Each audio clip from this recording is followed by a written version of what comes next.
think someone's ready to go. Midday spots. Camping!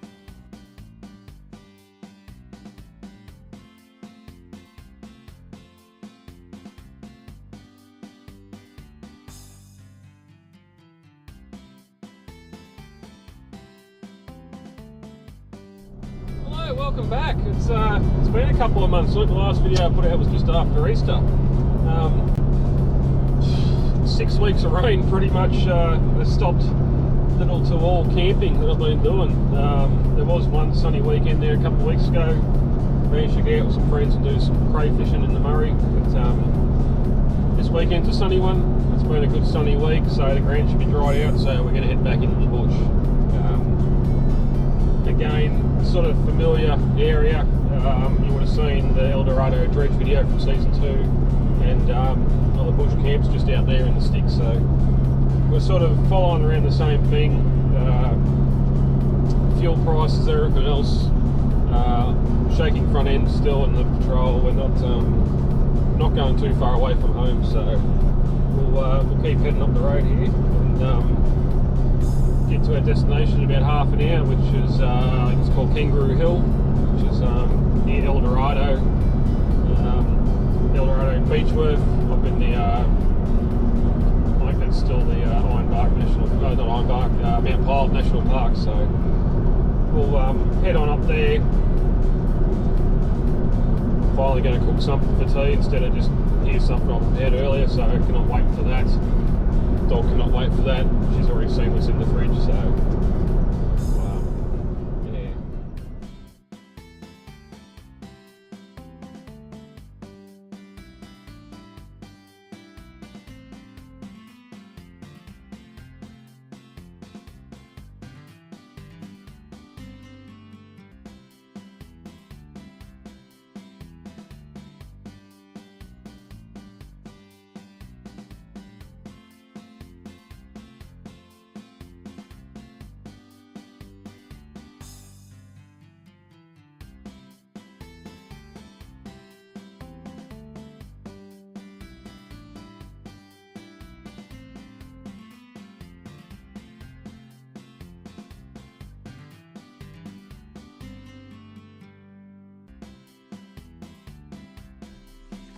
Rightio, so here we are at our first spot, or the spot for tonight. Done a bit of a recce last week. Got out on the motorbike while it was sort of half sunny, even though 4 degrees, so it was a chilly one.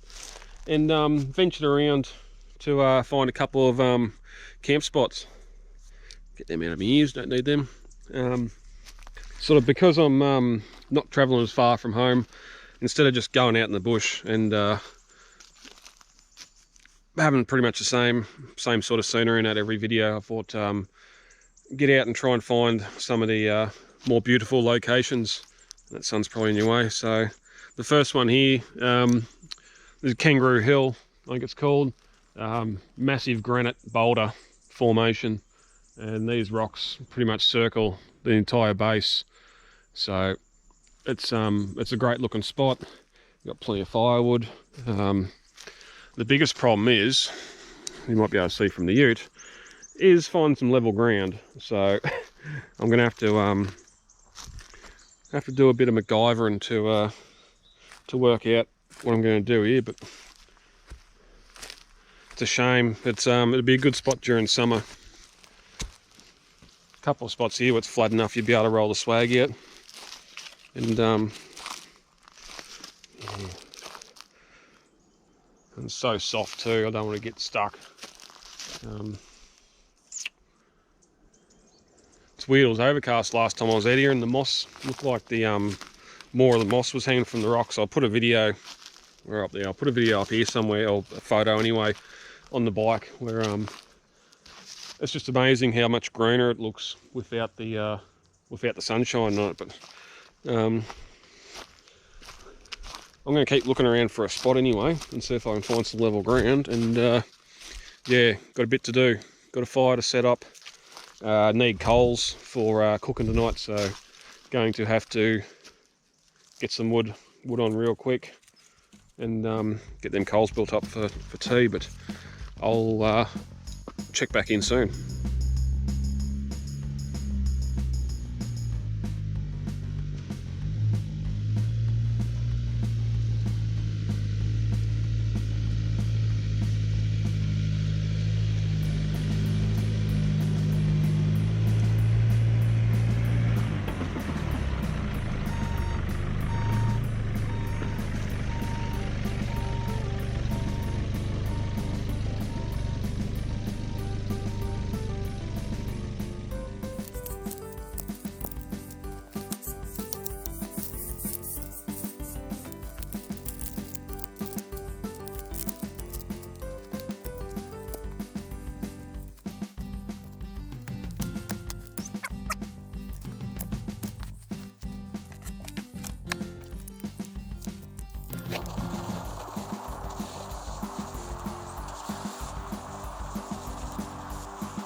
Rightio, so I found half a level spot. I had to cut some timber up and put under the wheels on this side. The ground's that soft. It's just real sandy granite stuff that's washed off the rocks. But done what I could do. That's not going to bite me in the arse in the morning, is it? Hopefully I can pull out of that. Same up the front wheel, I have to dig her in a bit. But come back here, we're pretty. It doesn't look level on camera. If I do that, it might be a bit better. But we're sort of level, so it does present a problem. Table heights change a little bit, but it'll be all right. Got the fire pit over here. Going to use that big granite rock as a bit of a backing plate for it, just to keep the heat in. Dug a hole, made space for some coals for later for tea. Once it gets going, that smoke should die down a fair bit. Some of the wood is a bit wet, laying on the ground, but I'll cut up some good stuff in a minute, and hopefully the smoke dies down.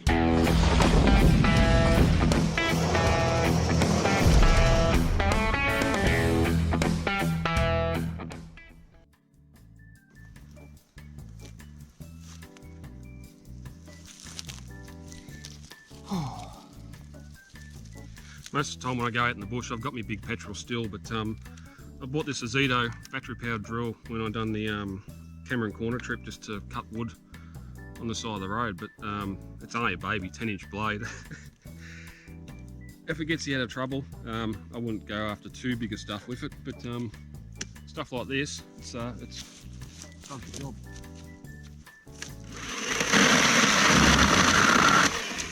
Even if it's just as loud as a petrol one.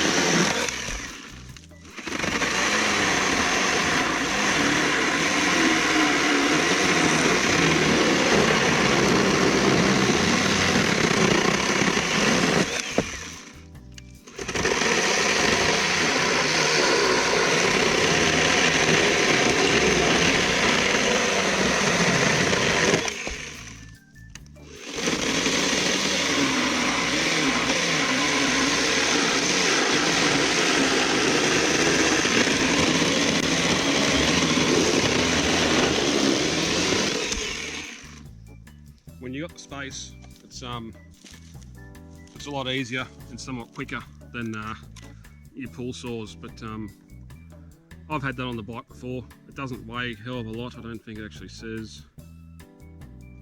No, it doesn't say how much it weighs.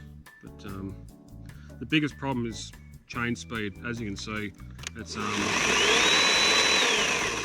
nothing on a petrol chainsaw, so the big stuff does take a little bit longer to get through, but I've just picked up something that's might be a little bit quicker than this.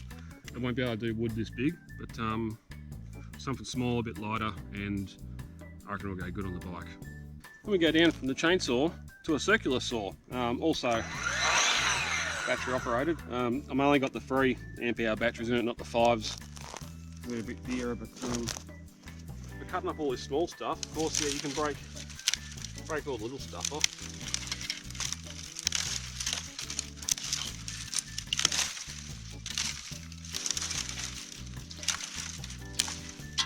There we go.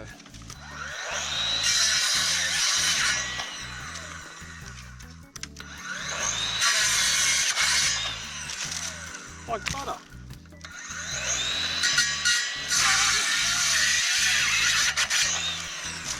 Doesn't help when all this crap's on it. You get the idea. Doesn't like when it jams up either.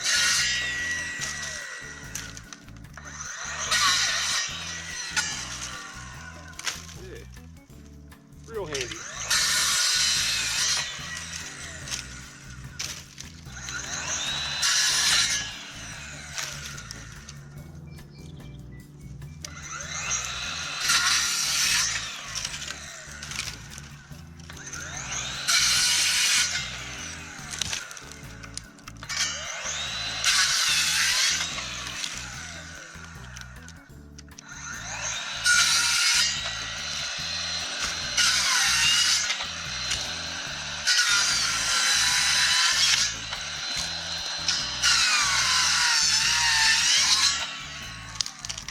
that's getting a bit thicker, but that's probably 2.5, 3 inches of work's trying to cut through, but you can always just break it off. So that's going on the motorbike. a lot less hand sawing, but yeah, something different. The skin for this, I've got all the Ozito stuff, so I didn't have to worry about batteries. The skin was 99. I think the chainsaw you can purchase with 2 of the 3 amp hour batteries. I think it's 149 or something, or 150. So yeah, definitely worth going the battery powered, I think. Lock. I've still got my fingers. Woohoo!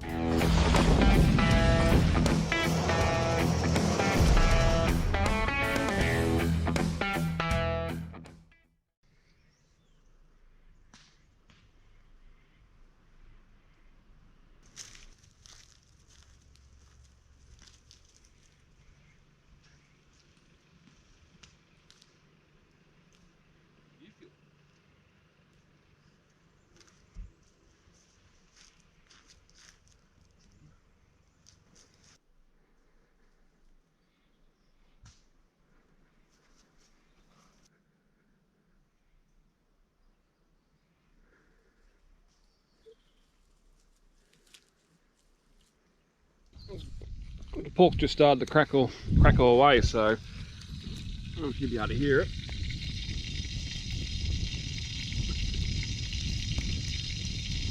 That's a nice slow sizzling away in there. It's not too hard, not too fast. Keep an ear out for it. Once it starts to slow down, eventually stop, or even before it stops, brush the coals off the top, throw some fresh ones on there. Smoke is a pain in the ass. Throw some fresh ones on there. Keep the heat into it. Don't let it hot cold, because you just end up with tough overcooked meat. Cannot wait. But in the meantime, twiggy sticks. Go show me how you can catch. Ready? Ready? Oh no. Not on camera. We'll do it again. Ready? Oh my god.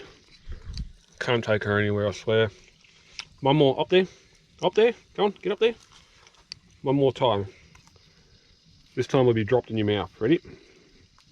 Oh, finally. Clap hands for Roxy. Approaching miracle hour as the sun starts to set on these massive rocks. You better get in the air and have a look at the hill from above.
Rightio, as I said earlier, I brought some ingredients from home to cook something. Now, winter being winter, perfect for campfires, camp ovens, that sort of thing. Nice warm hearty meals, or in this case, the roast. So I've got the old carrots there. Oh, she's stuck. Oh. No rust. Luckily, I haven't used this camp oven for about 2 years. Normally, if I'm using the camp oven while I'm out camping with someone else and use the bigger ones, like this is about a 4 quart, so one of the little ones.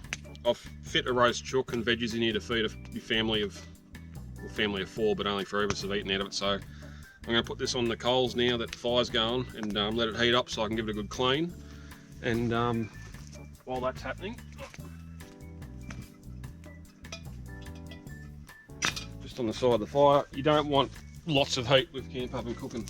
So in here, twiggies. Our protein of choice is a nice little pork, boned and rolled shoulder roast. $7.50. It's 700 grams, so not quite a kilo. I need some sandwich meat for home, which is why I got that. It's the biggest problem when you go camping, doing camp ovens, trying to find a small serving of meat. Sometimes just throwing some lamb chops, some steaks, that sort of thing in there is alright as well. But finding something small, you're not carrying around a kilo of roast the day after. Throw a bit of pumpkin in there, spuds, our carrot. I'll give the pork a bit of a salt rub. There is skin on it, but because it's that thin and that round, it's not gonna stay upright like that to crackle up a lot. Again, I want it for sandwich meat, so I don't really need the crackle on it, and I think I've got a loose tooth at the moment, so I don't want to be chewing or trying to break through some crackle. We'll do that on the future one when I do a proper big pork roast. But in the meantime, I'll clean this camp oven out and start dicing up some vegetables. Right, that's going to be a bit warm. Lid, yes it is. Rock meat lid. While that lid's off, I'll give not used to the height. It's going to be fun night. Okay. One of the biggest mistakes people make is cooking in your camp oven and taking it home, washing it out with water, suds, that sort of thing, even at camp, and then leaving it for God knows how long. It'll rust, it'll do all sorts of things. Now again, I said this has been 2 years since I used it. It was probably Easter last year, so not quite 2 years. Normally I'll probably show you in the morning when I finish and do the cleaning up. Normally I just tip out whatever contents, oil, onion, vegetables that haven't been eaten, and give it a good wipe out like this, and then while it's warm, give it a good spray of oil and just leave it. You can tell, and I normally only do chicken and pork anyway because they're the cheaper proteins, but you can normally tell when you cook the next one, you get that bit of flavour in there. Again, just make sure you've given it a good clean. No, I won't say solids, no sharp, like no scrapers. Steel wool maybe, depending on how burnt you've got it, but if you do it right, the camp oven shouldn't be that dirty once you've cooked in it, even if you are trying to get a bit of heat in there to get the crackle. Most of that's on top anyway, where there's no nothing touching. So while that's not hot, sit him over there, or even down there. I'll leave the protein till last just so I don't bloody the knife. 2 potatoes, trip away.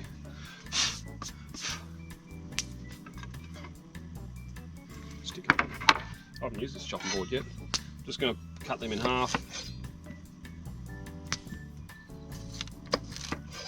As I said earlier, I'm not going to dress or marinate or season the pork much more than just the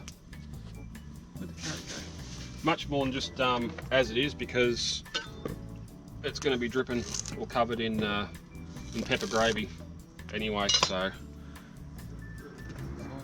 whoop, here come the motorbike squad. I was waiting for it.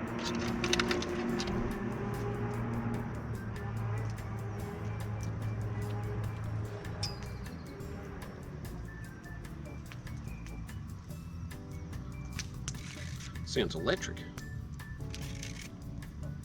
Hang on, they're coming this way.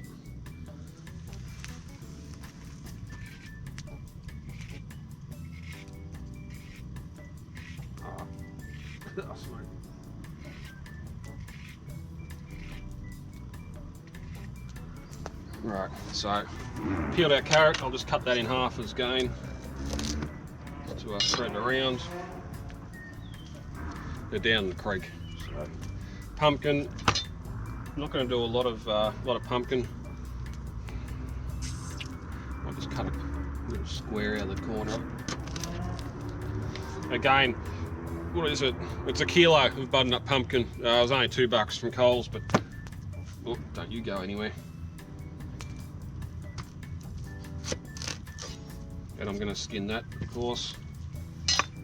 Probably could have done a bit better, but a bit bigger. But again, roast fills you up so much.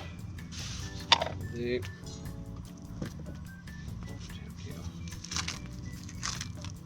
the rubbish off. Get the rubbish bag out, don't I, Spots? Just going to give it a quick skin. Sometimes when I do Jap pumpkin, the bigger pumpkins, I'll leave the skin on just so you can sort of use your fork to scoop the pumpkin out of the skin once it's roasted, because it's cool, magnificent. But for this, I'll do that. Bring our trivet up, mat, whatever you want to call it. To get ash in it. Pork. I open this.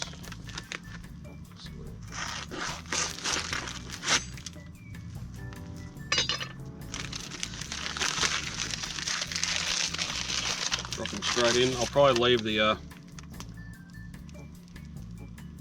might take that netting off. We'll see, we might be able to get a little bit of crack on it, just the way it's laying in here. Top bit.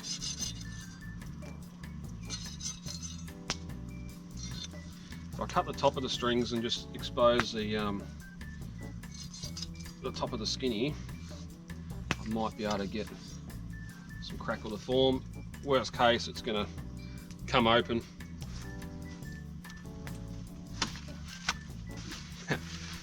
Paper towel dispenser works a treat. Can't believe I didn't do it before. So that's in there. A little bit of oil. After working at the abattoirs and seeing what happens behind the scenes with pork production anyway, you don't need a lot of liquids in your pan. You're going to get a lot of water or saline come out of the pork as well. So see if the frost, the cold mornings have got to this. No. Main thing, the two ingredients for crackling is heat and oil. You want that skin to bubble, blister. Pork skin, not your own.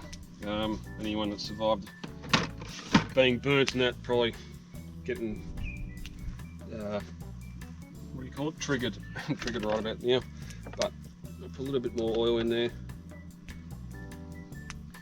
And again too, you're going to be cooking at a high temperature, so any sort of bacteria that may be in there from the previous cook, well, it would have died when you warmed it up anyway. But so all the spuds are going to go skin down, just to keep them together and roast the tops up. Spread them around. Get the pork in the middle. Get the pork in the middle.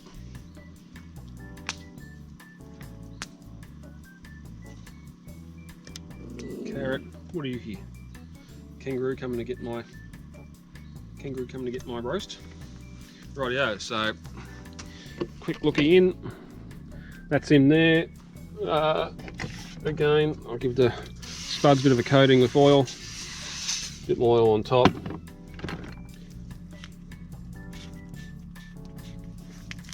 Bit of salt on them as well for seasoning. A bit more salt on there. So we'll see what happens. I'm going to have most of the heat on the top for a start, just to get that skin to crackle up a bit. So that will nearly do us. Get our lid back from over here. Make sure nothing's hanging off it before it goes back on. Nothing worse than ash and crap in your roast.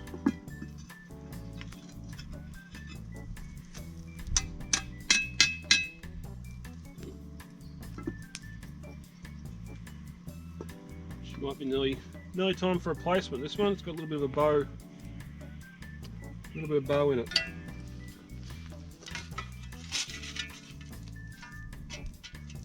Rightio, so it's about 4:30.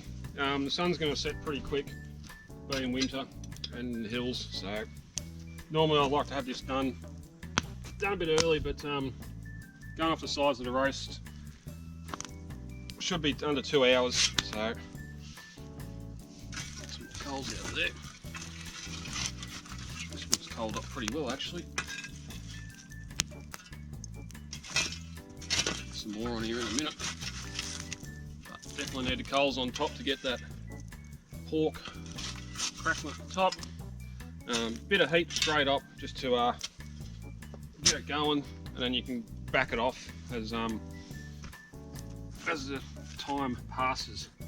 I'll get some more wood on there. How long you come to then? Looks like, sorry spots. Looks like the smoke's going to be with us for a bit. Now you mainly want a steady sizzle, much like cooking any sort of protein in the frying pan at home. If it's cooking too hard, you'll hear it, it'll be sizzling off its head, and best thing to do is just take it off, let things cool down. But again, it's probably going to take 5 or so minutes for that heat to get in there and start cooking it. So I haven't gone overboard with the coals on top. You are beside the heat source here as well, which will be handy. Bit of heat on there. If you are cooking next to the fire again, every 15-20 minutes, just rotate the camp oven 180. So you get that heat distribution right. But that's sizzling there now already, so we'll be happy with that. As it starts to die down, I've got space around, I can throw some more hot coals around the outside and keep that heat into it. But we'll come back to that a little bit later. It's time for a beer. Right, so that's been half an hour. I'll get rid of some of these coals off top. The sizzling's died a little bit. I might just grab a knife before I get too far into it.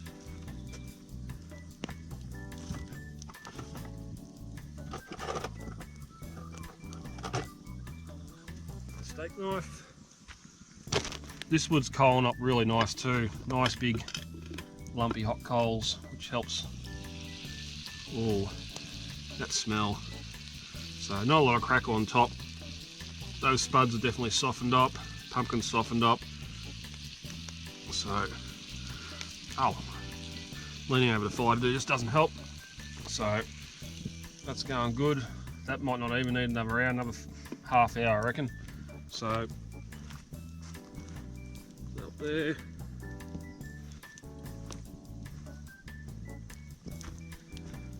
Get some of these coals out here and get a bit of heat.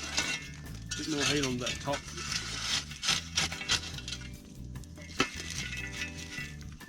Just to get it to crackle up, brown up on top. Not going to add any more to the bottom because those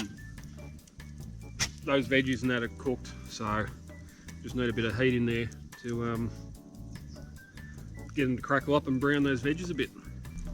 Rightio, dinner time. I've just I've pre-boiled some water in the pot there just for the gravy. Ash has got everywhere, of course. Might bring up the camp oven. Go sideways. Camp oven there.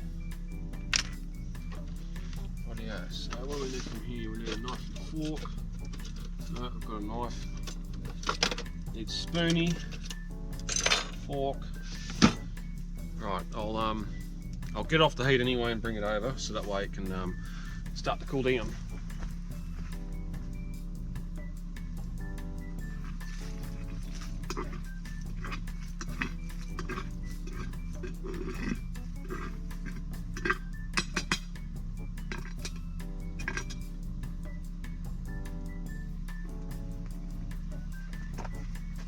Oh, it's nice. I might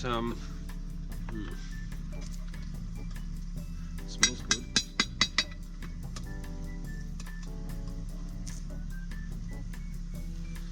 There's gonna go, but we'll see.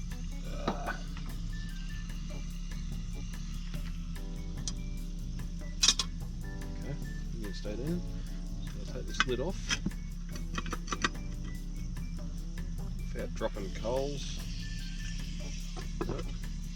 Lid seems to be weighted one way rather than the other, which is always handy. Oh, here's me rock. Ooh, put the lid back on the rock. That's.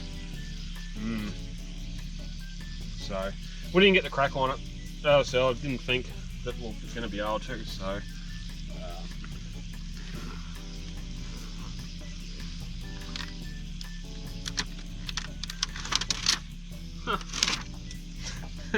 That didn't work. Right. See if the last plate comes out in one piece. Oh, just phone. So I'll turn this back on quickly.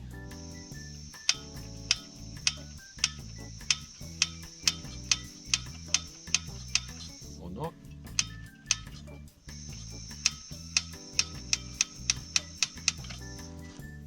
It's always fun.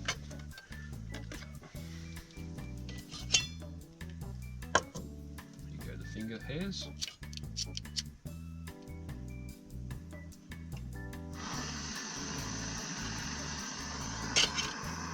Bring that back up to the boil.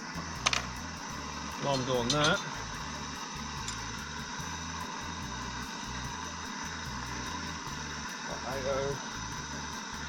I should have just used one potato because I'm not going to eat the rest of that. Bit of a waste, but anyway. Oop. If you're not using a spoon to get your pumpkin out, then it's definitely not cooked.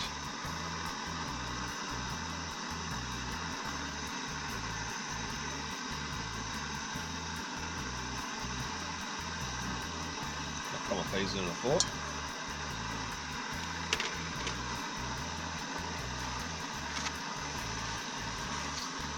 Wipe over just so it doesn't put too much dribbles on the chopping board.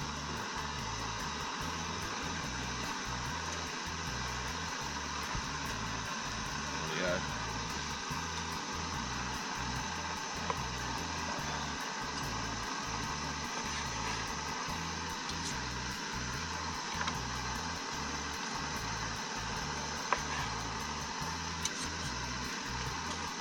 Nice big chunks of pork.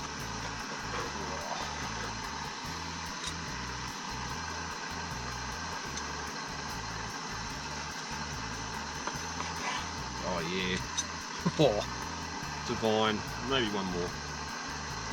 I'm sure the dog's going to want some as well. Oh yeah. There. Boiled. Mixing container.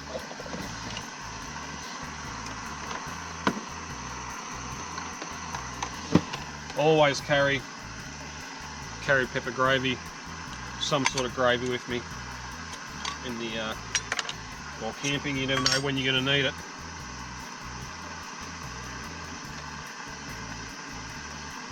Two good teaspoons in there.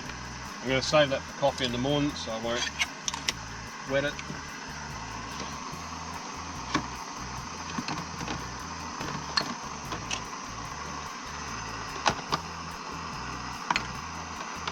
In there like that.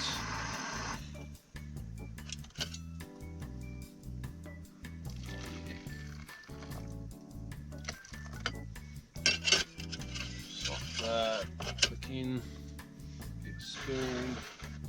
I meant fork.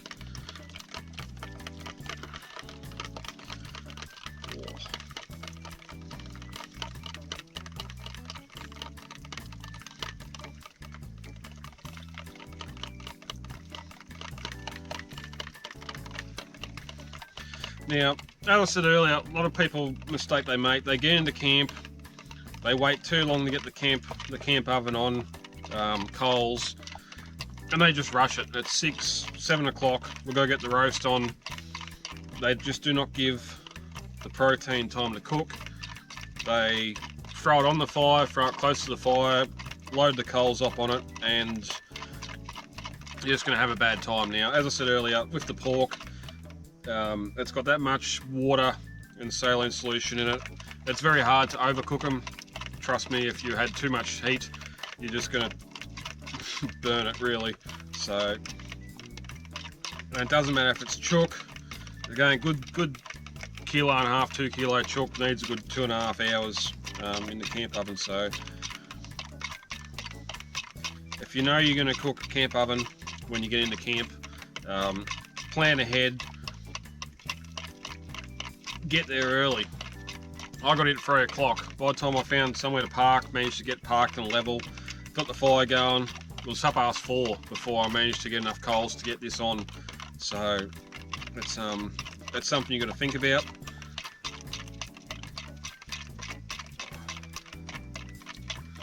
Chicken's still relatively cheap at the moment. If you got your own lambs, that makes things a hell of a lot easier. But that's just about done. Stirring it. What else is there? Yeah, should have had one spud instead of two. That's alright. Puppy dog will finish that off later. A little bit of oil on that in the bottom. I'm just going to leave it. I'll put the lid back on it tonight, so no dust and crap can get in there.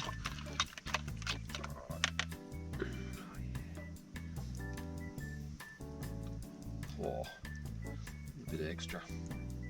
Made too much, of course, but who cares? That's camping. So, I'll see if I can burn the arse out of my hand. Paper plates aren't the best for roast, but roast pork, roast veggies in the camp oven. I was in BCF today, but didn't see how much actual little camp ovens were. It's getting warm, so I'm going to put that back down. Leftover meat for lunch and everything else for the week, and what can I say? I'm probably going to end up drinking that.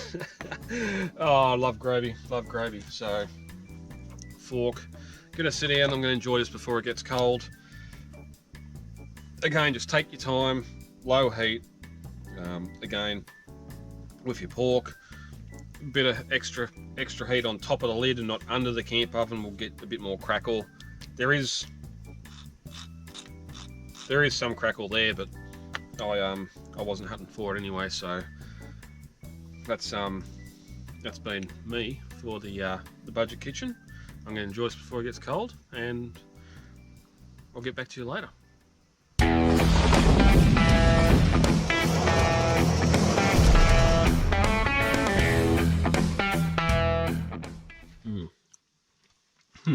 Got some crackle.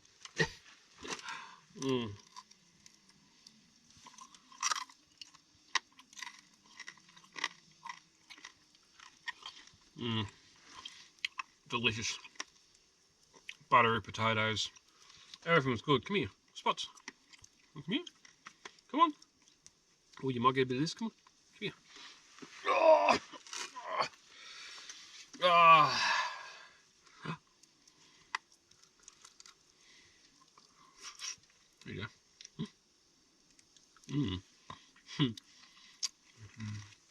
There's a little bit of fat on that pork, so she got some of that for her din-dins as well. Fire's still going along nicely. Wood's burning a lot better than I thought it would. I thought it'd just disappear real quick, but like I'll have plenty for tonight. Speaking of tonight, it still amazes me that you can go into a bottle shop and pick up a bottle of whiskey for under $30. When you look at the big brands, your Johnny Walkers, maybe not Jack Daniels because it's already a premium brand anyway, Bundy Rum, Jim Beam, you're looking at the mid-40s now for $40 for a 700ml bottle. This is a Benson's old rare whiskey. It's probably just the shit they get out first to before they put them in the casks. But for $27.99,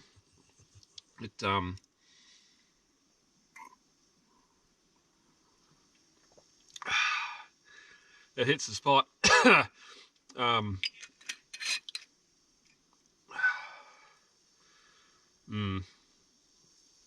And it's 38% too, so it's full strength stuff. It hasn't been watered down, and that's why it's cheaper. But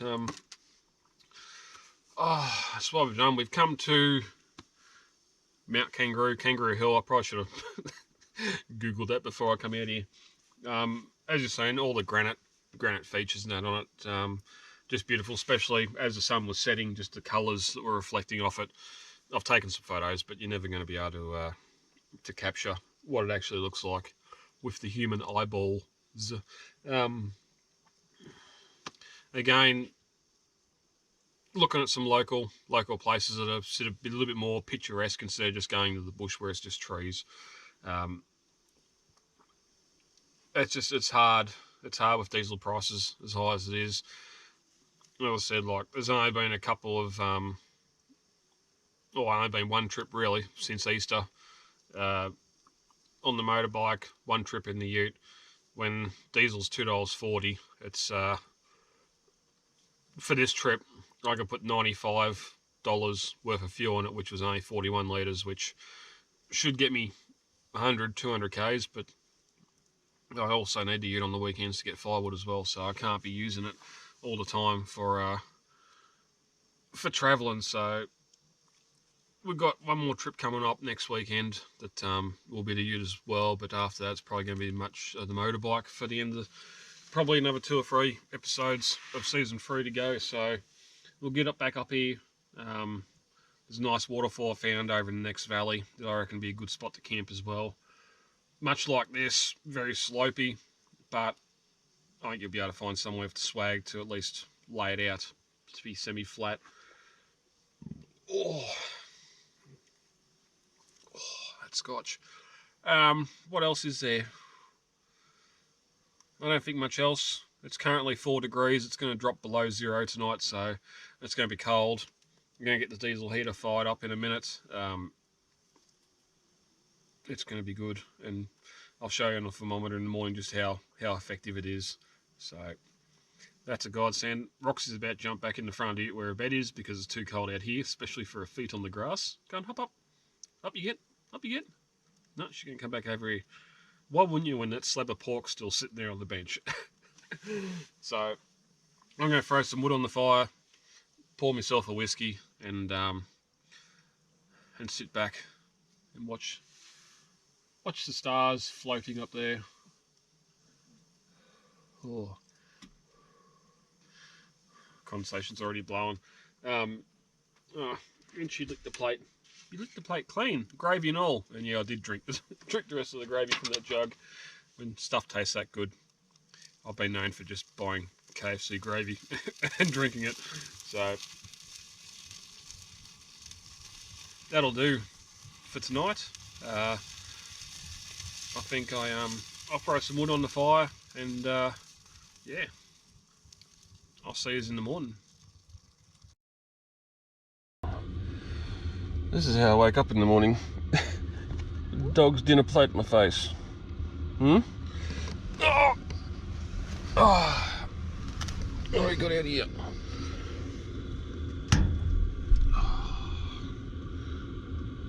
Who tied that up? Who tied that up? Let's see if we can get this undone.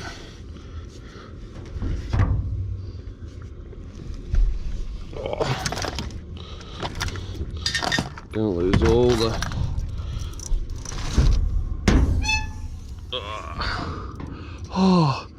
Oh, that's fresh. Isn't it fresh, Pots? Oh, God, yeah. -2. And I've just let all the hot air out.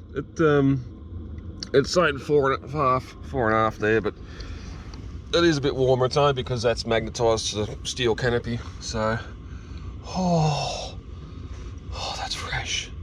That's fresh. And because we're on the western side of this hill, I do not see the sun coming out here for some time. It's probably why there's so much moss everywhere. What do you reckon, Spots? You're gonna have to get your jacket on before you go down there, and I gotta get some clothes on. I'm gonna close this door. So, I'm gonna get out. We'll get the fire cranked up, because it's the only source of warmth we're gonna have for a couple of hours. It is currently 10 to 8, so it's yeah. Alright, I'm getting clothes on. Go watch our first step. She's a doozy. It was nice and warm in there last night. The big swag definitely helps. I'm going to leave the diesel heater run. Probably let it run for about half an hour just to keep everything in there warm so it doesn't get the dews on it. But again, diesel heater. No. See, she used about half a tank, and I've had it on the second setting, which is second lowest speed, but it's it was about 8 o'clock last night when I started her up, and it's 8 o'clock now, so it's gone for 12 hours and used about 2 litres of fuel, so that's good. There was one time during the night it was pointed that way, and I reached over and directed it more towards where I was laying, because it's sort of a finicky thing. There's been some times where it's just been real hot and you've slept on top of the sleeping bag. Obviously that wasn't a -2 degree night. Last weekend we went camping. I had some smaller 40mm tube on it and just had 2 of the outputs going in there, but I've only got 3 now. Should have had the 4th one just so it's got full heat going in there. And if you're laying top on your swag, on top of your sleeping bag, and you're warm in there, then who cares? You're not burning much more diesel. But yeah, so yep, of course the fire's out. That wood's not good enough to burn all night. I don't think there's any heat. Oh, there is some warmth there. Might not take much to get going. The ground's nice and hot. And as I said, it's on the western side of the mountain, so I'm sure the sun's up in other parts, but she's not going to be up here for a while. So I'll get the fire going, and then I've got some brekkie to cook. Oh, and I've got to make coffee too, so we'll get stuck into it.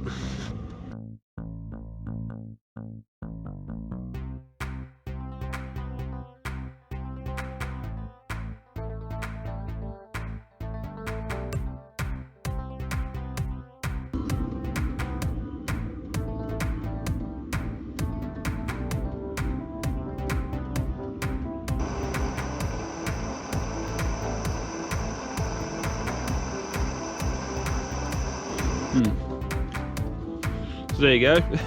Even when it is -2, the butane torch still doesn't freeze up like it does when it's inside the cookers.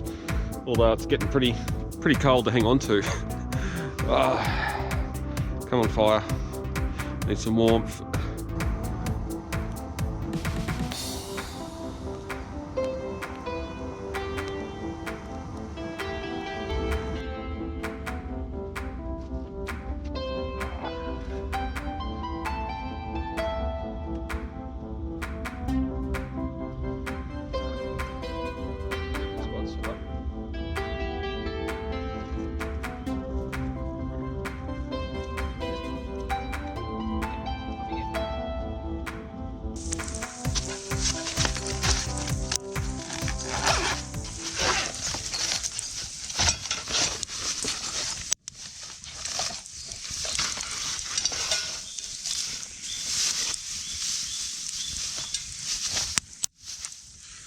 breakfast time. Get some more coals on here. So, I know you're asking, what ways are you going to cook bacon and eggs today? Well, I've done them pretty much every other way for you, but today it's just going to be a simple fry. So, hot plate on there.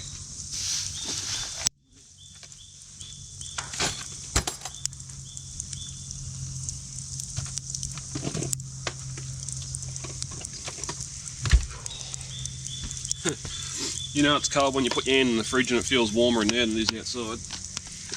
Although, normally the food side of the fridge I haven't got turned down that cold anyway, so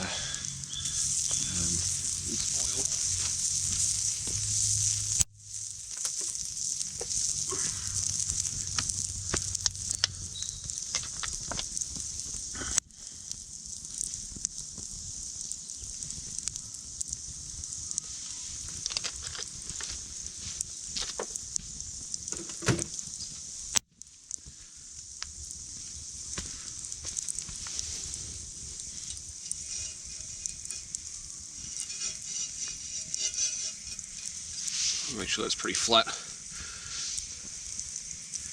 so the oil can't run away on me. Bacon on.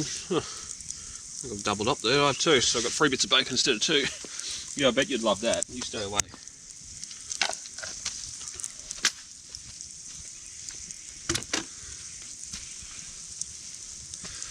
Let that get some heat into it. I'll start the fry up, and I'll move them aside, put the eggs on, and then get the toaster out and cook some toast on the over the fire.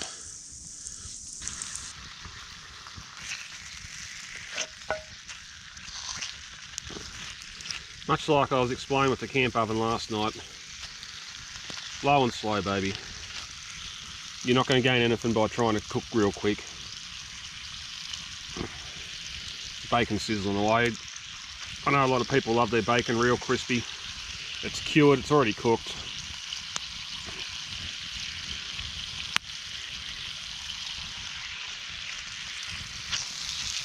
Normally just get it so it heats up. Heats up, maybe a little bit of browning on the rind, but that'd be good there. Rightio, that's getting close. Once it gets close, I can move it up there. We'll finish cooking while the eggs cook. I'll put them at the front just to be a bit of a block, since that's still the hottest part of the plate.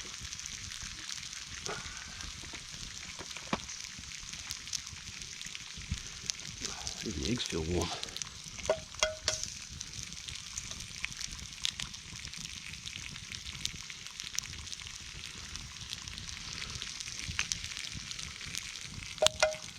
Ow! Oh, nearly buggered that one up. Oh yeah. Oh yeah.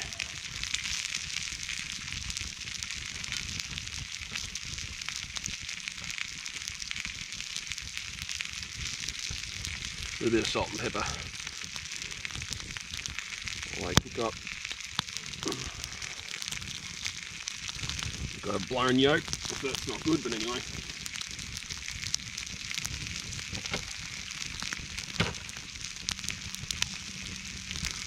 If I wanted yolky eggs, I'd do poached, which I suppose will have to be the next video. Show you the nice easy way to do poached eggs. I'm sure everyone's got their own way, but you're not getting anywhere near this bacon, puppy dog. Oh yeah, nowhere near the bacon. You want some though, don't you? Maybe some leftovers, if there's any. No, you haven't been turned upside down. I've rotated the pan. Just the little hole I dug underneath it to put the coals in wasn't quite big enough. It was small enough to support the pan, but not quite big enough for the eggs to sit on and cook at the back. So just rotated around. That's starting to cook up there nicely. I'll give it another minute or two, and then I'll get some toast on. Oh yeah, you've seen this toaster before. Oh, I'll try and do things one-handed. Normally you do 5 or 6 slices at a time with this big one, but I need two. I need two for this one. So.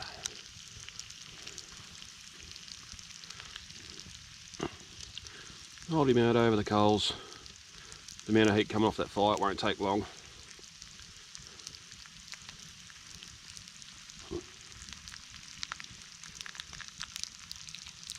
Won't take long at all. Ow. Just need to invest in a handle extension, don't we, Spots? So it doesn't get hot. Crack more.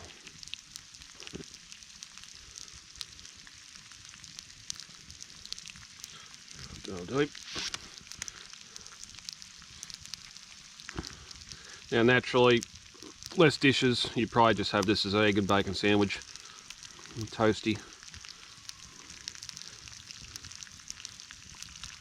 Oh, ow, ow.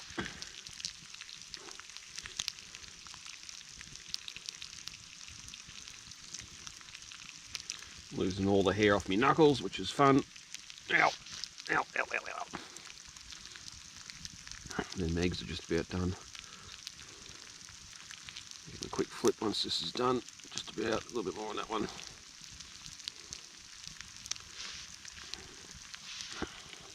Yeah, what was that? 40 seconds? Toast.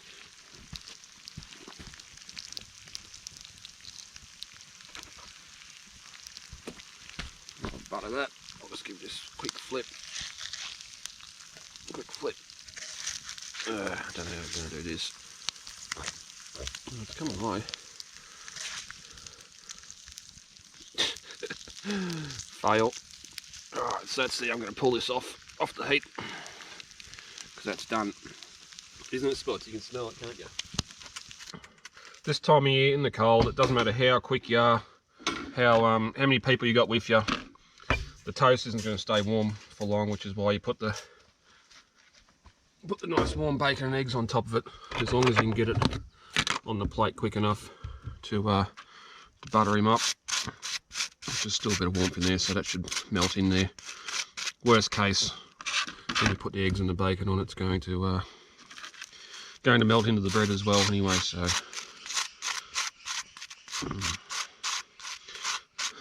you go to a restaurant to get char marks or no char marks on your toast like that.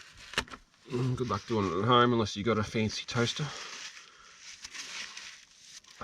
There. I'll take it to the bacon and eggs.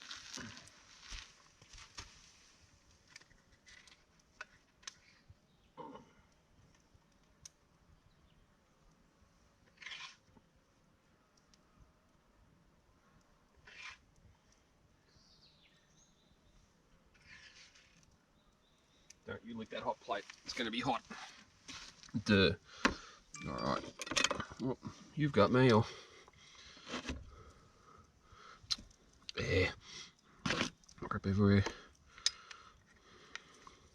Did I save a little bit of googie? Oh yeah. A bit of googie in there. So yeah. Traditional bacon and eggs on toast. Something simple, yet again, but it's just so easy. Just so easy. More pepper. More pepper.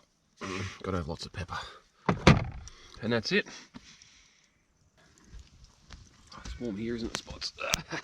So I've just had the camp oven back on here to slowly warm up again. Not hot, I don't want what's inside to cook. I just want it to want that oil and stuff out of the pork to melt. A good roll of paper towel. It's not foil, it's paper towel. So, clean off.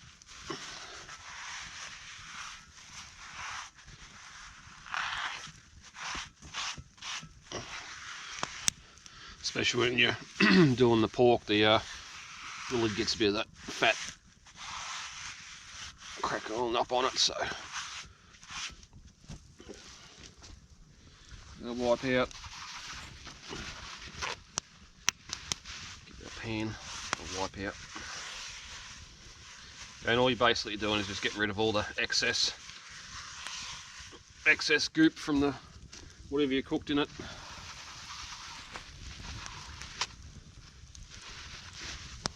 If I was ever going to do damper or baking in a camp oven, I'd probably go one of the spun steel ones, but for what we're doing here, you can't go past cast iron.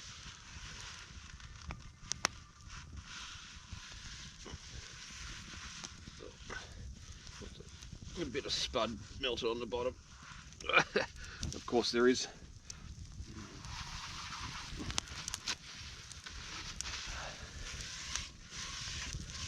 Basically just wiping all the excess off.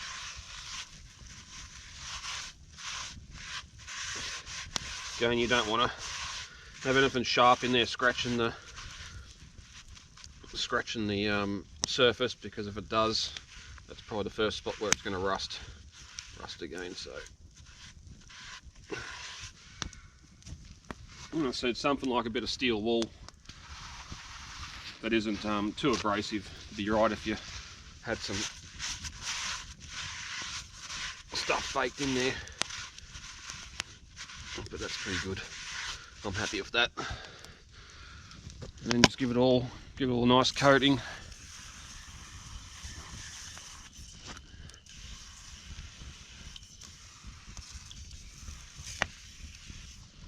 And there it is, ready to use next time, which will be soon rather than later. This time of year anyway. So next time we might do a stew or some drumsticks or something. But yeah, that's how you keep your cast iron nice and fresh. Air quotes fresh, not rusty anyway. So I was just packing up a few things, and I happened to notice the dog bowl. It's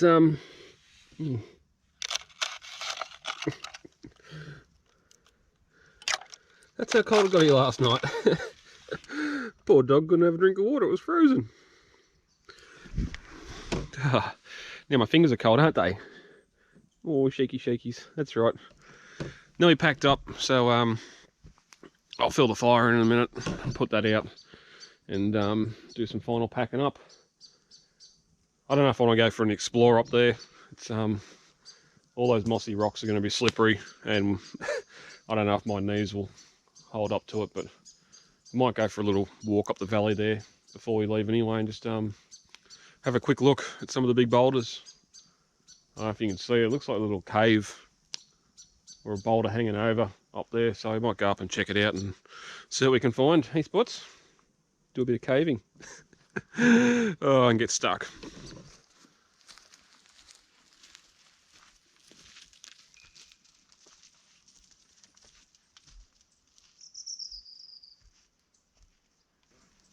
Oh, hills. Gotta love hills.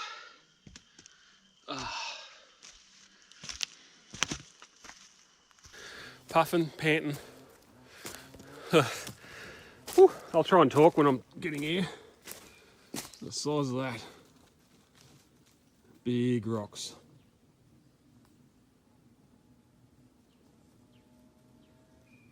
Massive.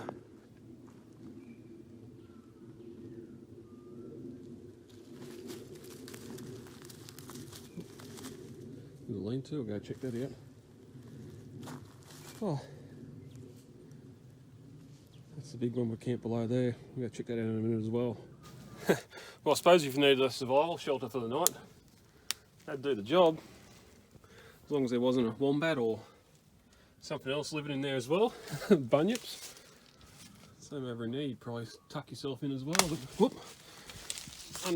Unlevel footing. There's a ute all the way down there. I don't know how much more we're going to be able to climb up here. Getting pretty rocky, isn't it, Spots?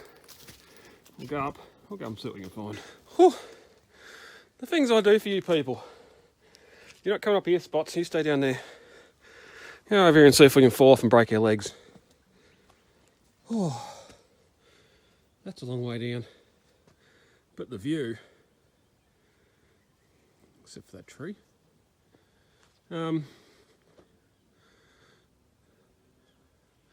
I've never been a motorbike trying to get up there. When I had the drone up, it looked like there was a campsite on top of the hill, but I don't know. I'm just going to sit here and pant. And faint, probably. Oh, there's a big rock down there. Whew. Ah. Oh, I should have left the beanie down there. Look at that.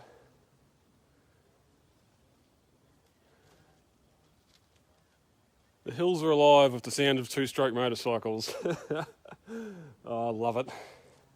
I need to get another bike. Another dirt bike. Yeah. Might go up here and check these other rocks out. That big. Oh, perspective scale doesn't work. But, definitely some big rocks. I think a lot of trails around here from kangaroos and wallabies. A bit of a path leading up through there. I'm not going up that high. I'll take my chances. You can go up for a look spots. Take my chances with this big bastard. Again, that's probably 4 or 5 metres tall, that rock. A nice big split down the middle of it. Another wombat. Wombat or something calling it home. Not going to see, but it's all the way down there. Whew.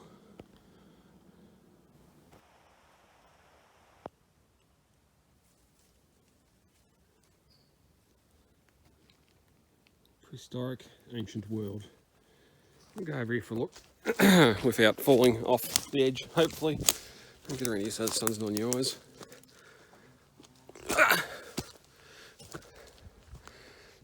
Amazes me how the trees grow up in the cracks like that. Even that big peppermint tree there, just growing up. Seed falls in a little hole, the soil's fertile. Oh. And then you come and fall over the edge. I'm not going to get any closer than this because I'm standing on moss.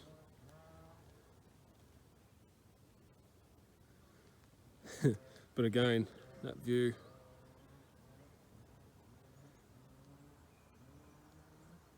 And the serenity. Again, 2 strikes in the bush.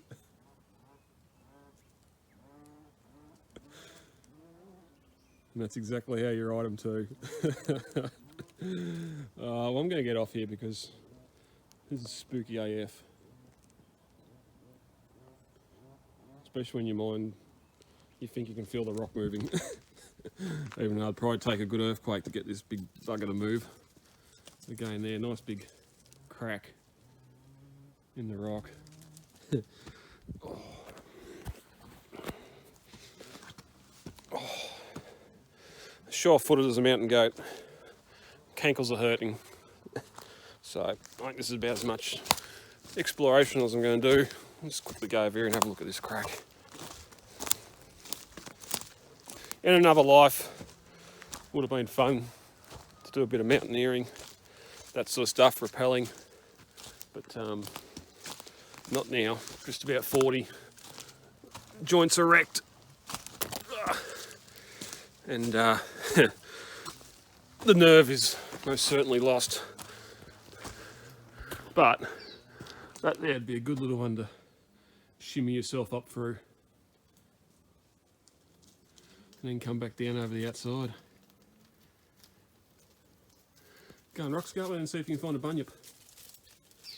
You can be the sacrificial lamb. Oh. Woo. What's in there? You find another hole? Hey? Oh. Oh. Big rocks. Oh, that's it. I need a drink of water. Puffed. Panting. See if I can get to the bottom without slipping arse over head. Work boots are always a good one for hiking. No support. Oh, no comfort. Oh, and no insulation.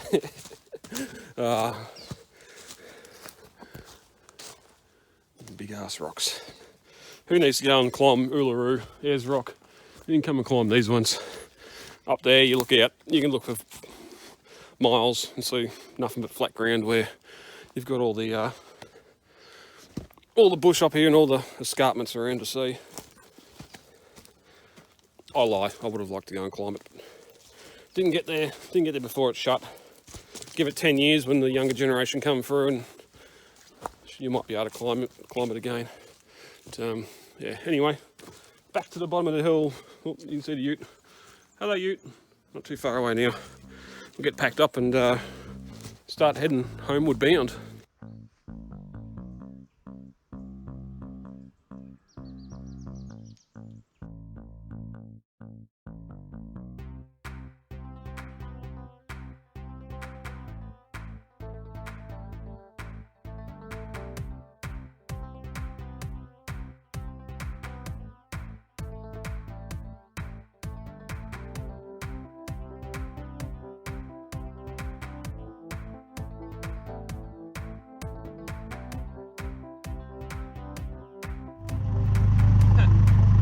So that was interesting.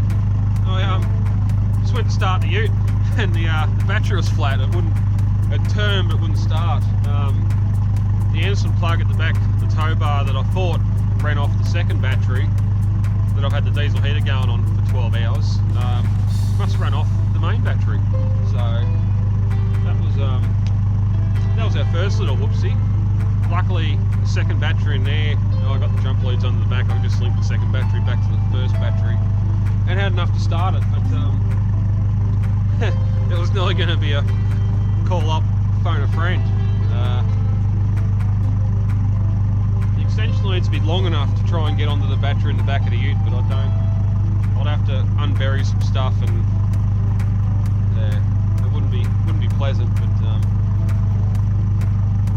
our next thing, am I going to be able to drive out of that? I dug that back wheel down so far that just to get it level. There's been one time before for me F truck that I had, I just backed the back wheels into a spring thing, and it's alright, all the weight's in the front of the truck. They'll pull it out. Little did I know, when I backed in, the wheel went down over a log and I was stuck. We had a little Suzuki with a winch on the front trying to winch me out, and it just dragged the Suzuki to it. Needless to say, a lot of revving, a lot of right foot, and a bit of work on the shovel, and we got her out. You'll still notice this, it's 10 o'clock and we're still sitting on 0 degrees. The sun has started to come out. It's just there. We haven't quite got it here yet though, but that's pretty much it. We'll see if we can get out of here and then hit the road.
So I've just pulled over up the side of the road, Ute's up there.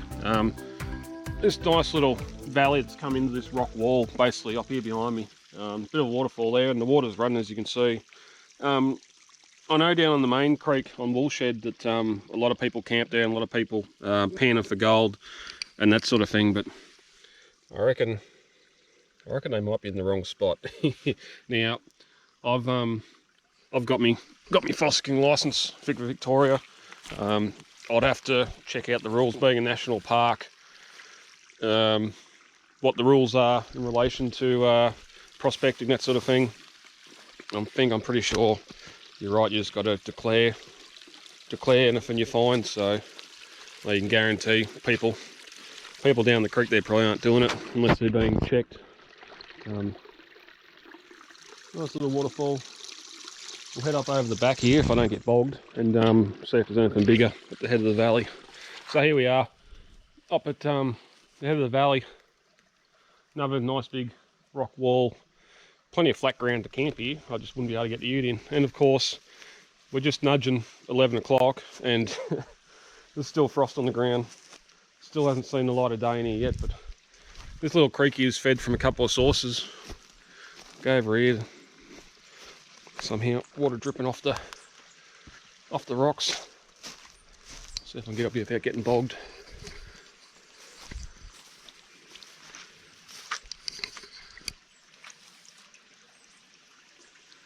Just seeping out of the rocks on this side anyway. And that big rock's fallen down recently. You can see it all broken up.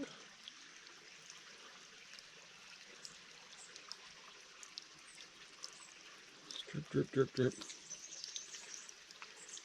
Freshest water you can get, isn't it, rocks? Hey? We'll get back over here to this other one without getting stuck in the mud. Whoop, soft spot.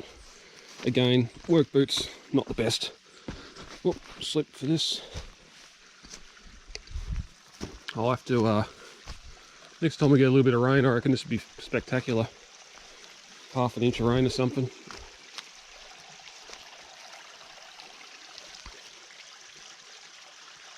Good seeing the water cascade over there.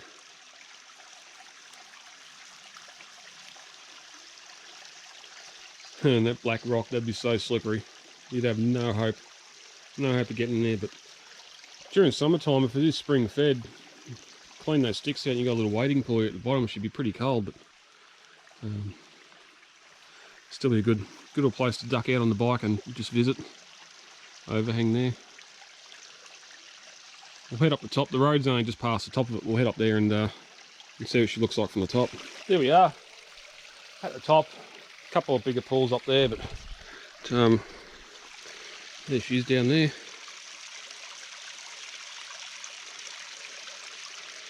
Again, walking around the moss. We'll see if we can get across here without falling in.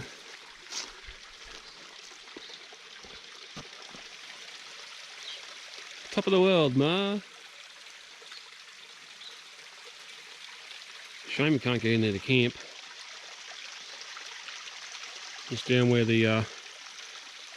it gets flatter. The bush bashing should be too much for the ute. You nearly drive down onto that point there, but you'd have to drive in and back straight back out. But maybe some of these things in nature are just worth visiting and not driving into. And no, I'm not turning into an environmentalist. No way. Come on, back to the ute. Alright, we'll keep on heading homeward and see what else we can find without slipping arse over it again. Go up this way. Go up this way. Ah, much better. Even the road's just there. You can nearly camp off the side of the road if you want to. A bit of a flat spot there. The grader's dug a bit of a track in up here where it's done a Yui, I'd say. Even here, you could be able to drive straight in here. Actually, I've given myself an idea. I have given myself a real good idea. Guess where we're coming next? Won't be next. Next, one more, a couple more trips down the road. And come straight in here. Park up here on the flat. Got that view to wake up to in the morning. Plenty of dead timber on the ground for a fire. More than what I used last night, so I think I've talked myself into it. Let's go over and have a look at the top of this creek. But I don't need to explore too much if I'm going to come back in a couple of weeks' time. Oh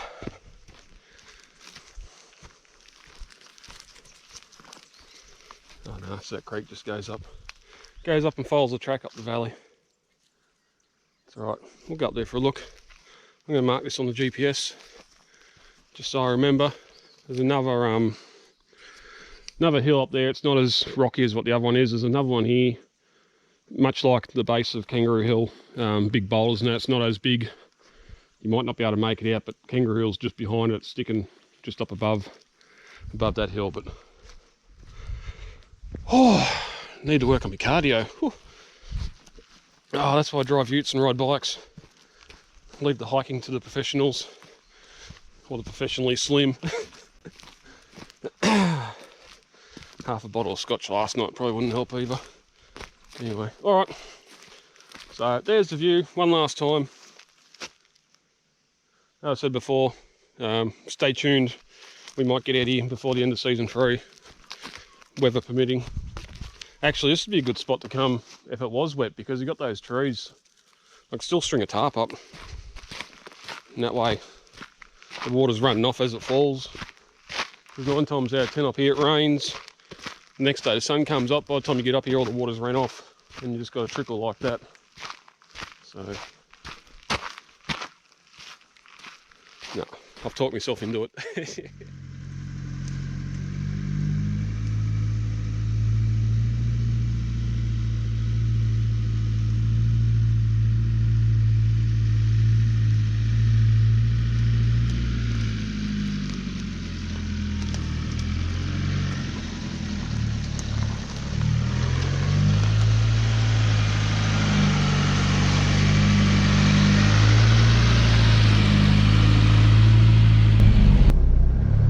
Well, with that attempted roadblock, it might be a good place to end the episode. So, what did we do? Went out in the bush, as I said earlier. Wanted to find a more picturesque location. Even here, more granite boulders out the window here. So, something that's not just more trees and bush, but a bit of beauty as well. So, cooked up a nice camp oven roast. That was delicious. Went down well. Got some lunch meat left over. Roxy got a bit of fat off it, so that was good. Visited a couple other locations where I want to camp in future episodes. But until then, thanks for joining me. Again, comment down below some of the beautiful places you've visited. One day when fuel gets a bit cheaper, maybe I'll want to get out and visit some more of this beautiful country a bit further away from home. So that's it for another episode of the Budget Adventure Show. I have been Brad, she has been Roxy, and we'll see you out there on the tracks.